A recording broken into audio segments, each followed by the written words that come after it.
একদা প্রাতে নবীজি আমার কোন প্রয়োজনের তরে চলেন বনের পথ ধরে, ধন্য হলো আজই বনের পথ। ওগো ধন্য হলো গাছপালা পর্বত, বুলবুলিরা মধুর সুরে তাই বুঝি গান গাহে। বিশ্ব নিখিল দরুদ জানাই মোর নবীজির পায়ে। খুশু দিলে আজ চলেছে নবী হাসি ভরা মুখে, সহসা তাহার ফুল্ল আনন ছাইল গভীর দুঃখে। একে হরিণী বাধা আছে গাছেরই তলায়, একে হরিণী বাধা আছে গাছেরই তলায়। নবী সেথায় ছুটে যায়, নবীর চোখে অশ্রু ঝরে যায়। ওগো নবীর চোখে অশ্রু ঝরে যায়। একদা প্রাতে নবীজি আমার কোন প্রয়োজনের তরে চলেন বনের পথ ধরে, ধন্য হলো আজই বনের পথ। ওগো ধন্য হলো গাছপালা পর্বত।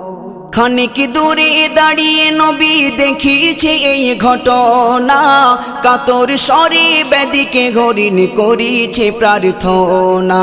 শিকারীর কাছে বারে বারে করছে আহাজারি, আবার আসবো ফিরে ক্ষণেকের তরে দাও গো মোরে ছাড়ি। মোর সন্তানেরা উপবাসে তারা ক্ষুধায় মরে যায়, মোর সন্তানেরা উপবাসে তারা ক্ষুধায় মরে যায়। আছে আমার অপেক্ষায় দুধ দিয়ে ভাই আসিব আবার, ওগো দুধ দিয়ে ভাই আসিব আবার। পাষাণ শিকারী বুঝল না ভাষা ছেড়ে না দিল তারে, নির্দয় ভাবে বাঁধিয়া আবার চলল সে পথ ধরে। হরিণীর ব্যথা বুঝিয়া নবী ব্যথিত হলেন মনে, পাগল বেশে নবীজি গেলেন শিকারীর সন্ধানে। পেয়ে শিকারীর বলিল নবী ও শিকারী ভাই, পেয়ে শিকারীর বলিল নবী ও শিকারী ভাই, বেঁধে রাখো গো আমায় যতক্ষণ না হরিণ ফিরে না আসে আবার। ওগো যতক্ষণ না হরিণ ফিরে না আসে আবার। ওগো শিকারী ভাই, তুমি আমাকে বেঁধে রাখো, কিন্তু এই হরিণটিকে তুমি ছেড়ে দাও। তখন শিকারী কি বলছে কবি লিখছে শুনুন।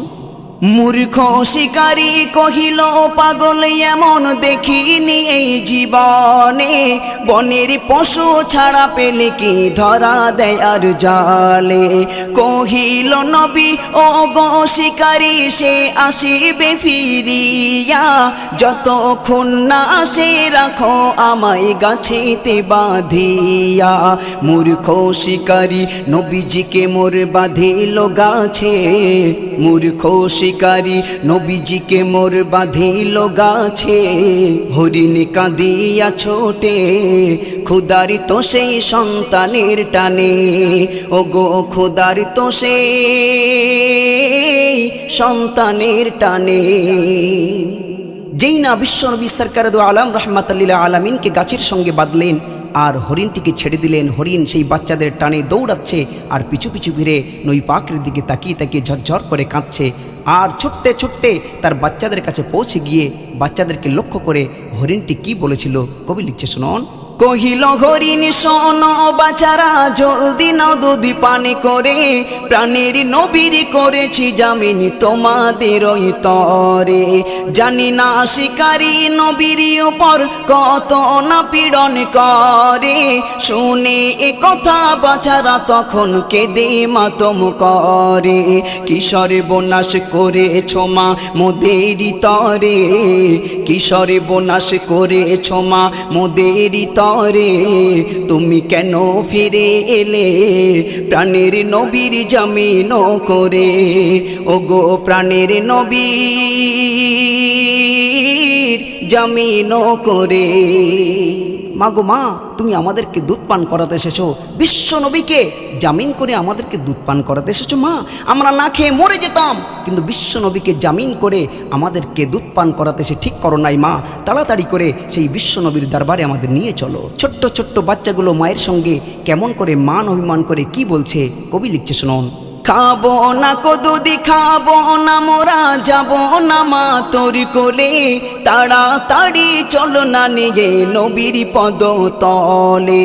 চুমে চরণ ধন্য হব, ক্ষমা চাইব চরণ ধরে, মোদির তরে আপনাকে আজ বাঁধিল গাছের পরে।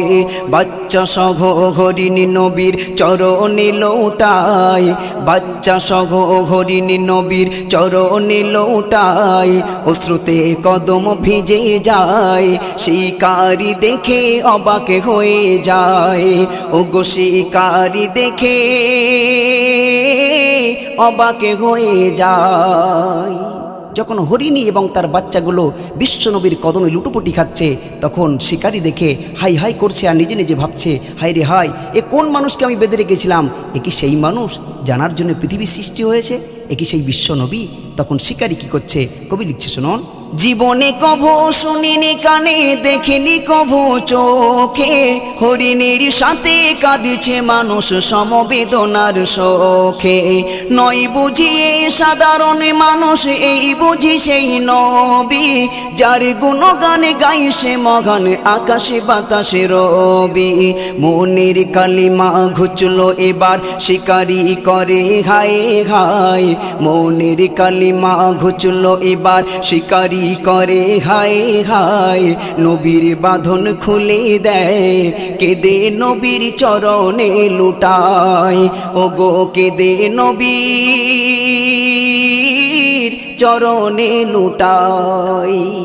বিশ্বনবীর কদমের উপরে পড়ে যখন লুটুপুটি খাচ্ছে আর বলছি, ইয়া রাসূলুল্লাহ, ইয়া হাবিবাল্লাহ, হুজুর আমি আপনাকে চিনতে পারিনি, আপনি আমাকে ক্ষমা করে দেন। তখন শিকারী দুই হাতটি ধরে নবী আমার বুকের সঙ্গে বুক লাগিয়ে বললেন, ও শিকারী ভাই, তুমি আমাকে চিনতে পারো নাই, এর জন্য কোনো দুঃখ নাই। এসো, তোমার জায়গা আমার কদমে নয়, তোমার জায়গা হলো আমার বুকে। তাই শেষ কথায় প্রিয় কবি কি লিখছে শুনুন। এই নূরানি কদমে থাকিব পড়ে সারাটি জীবন ধরে, নবীজি বলেন চরণেতে নয় ঠাই দিলাম মোর বুকে। শিকারীর জীবন ধন্য হলো পেয়ে নবীর দর্শন, ধন্য হলো বনির সে গাছ যে পেল নবীর পাকে বদন। পিয়ার আলীর শূন্য জীবন শূন্য রয়ে যায়, সাইফুদ্দিন আমিনীর শূন্য জীবন শূন্য রয়ে যায়, আছি তোমার অপেক্ষায়, দাও না দেখা শয়নে একবার, ও গো দাও না দেখা স্বপনে একবার। একদা প্রাতে নবীজি আমার কোনো প্রয়োজনের তরে, চলেন বনের পথ ধরে, ধন্য হলো আজই বনের পথ, ও গো ধন্য হলো গাছে পালা পর্বত।